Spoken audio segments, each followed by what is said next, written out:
Je suis le professeur émérite Rose Ghana Fomban Leke.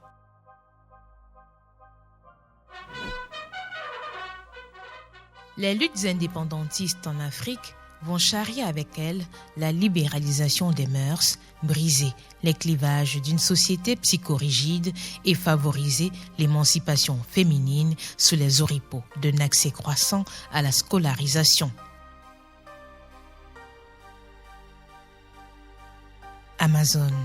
À force de travail, d'abnégation et d'audace, nos grands-mères et mères vont, un pas après un autre, gravir les échelons des professions jadis inaccessibles et se hisser aujourd'hui sur le fait de certaines d'entre elles.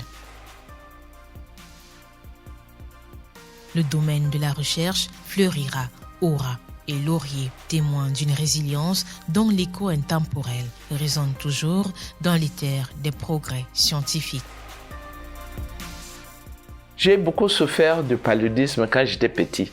Je me demandais c'est quoi. Ma mère me met une marmite avec toutes les feuilles de plantes. Là, on met là-dedans, on te couvre là-dedans. Et comme un enfant, vous voyez comment c'était difficile.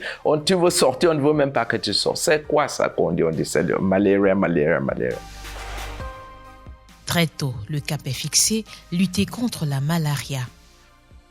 La formation alors s'impose comme outil nécessaire à la réalisation de ses rêves, comprendre le mal et l'éradiquer. Après de brillantes études secondaires qui la conduisent à l'université de Yaoundé, elle va bénéficier d'une bourse pour les États-Unis où elle va parfaire ses savoirs. Après mes études, je suis rentré au Cameroun en 1985 et de là, j'ai continué jusqu'au rang de professeur. J'ai fait l'enseignement à la faculté de médecine. J'étais directeur du centre de biotechnologie. Maintenant, je suis président du conseil d'administration ici à l'Institut de recherche médicale et d'études des plantes médicinales. Et je suis aussi vice-présidente du conseil scientifique au CIRCB. La formation pour moi a été très importante. J'ai fait la recherche beaucoup sur le paludisme et le paludisme surtout chez la femme enceinte. Parce que la femme enceinte, quand elle a le palud, elle a beaucoup plus de complications pour elle et pour l'enfant. Il y a 11 pays où le palud est très élevé. Il y a 10 en Afrique et il y a l'Inde. Les 10 pays en Afrique, ils sont réunis ici l'année dernière pour essayer de réduire ça, pour aller à l'éradication. Alors c'est là où on est maintenant. Et on aimerait bien que la population aussi mette en tête que maintenant, on ne doit pas vivre avec le paludisme. On peut vraiment l'éradiquer. Au-delà du paludisme, l'immunologiste parasitologue va s'attaquer à d'autres pathologies.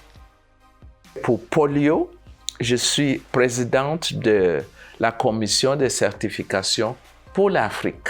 Je suis là depuis 1999 en travaillant avec chaque pays en Afrique pour essayer vraiment de faire l'éradication de la poliomyélite. Vous voyez maintenant, vous ne voyez pas les gens qui boitaient, les enfants, surtout, vous voyez les vieux. Mais on n'en a plus. C'est beaucoup de travail que ça a fait. Tous les partenaires, les gouvernements ont fait ce travail-là. Pourquoi aujourd'hui on peut dire que le poliovirus type 1, type 2, type 3, sauvage, est parti de l'Afrique. Honorée par de nombreux prix qui attestent de ses contributions majeures dans le domaine des sciences médicales, elle va s'en servir pour promouvoir les droits des femmes et servir bien d'autres causes sociales.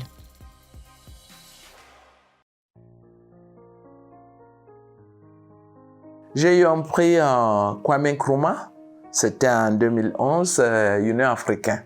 Et quand on nous a donné ces prix, on nous a demandé qu'on rentre chez nous, on voit ce qu'on peut faire pour les femmes. Et en rentrant ici, j'ai pris les enseignants. On a cofondé une association qui s'appelle Higher Women Consortium. On a les femmes mentors nous sommes à peu près peut-être 25 à 30, mais on a plus de 100, ce qu'on appelle les mentees. C'est-à-dire qu'un mentor a à peu près 4 à 5 de mentees qu'elle suit. On dit que nous, on fait le holistic mentoring. Et ça fait tellement un impact si vous parlez avec ces femmes vous-même. Vous allez savoir comment le Higher Women Consortium les a aidées pour les élever au point de vue de la recherche, au point de vue de la vie dans la société, au point de vue de la vie maritale, au point de vue de la vie familiale et tout ce qu'elles ont à faire.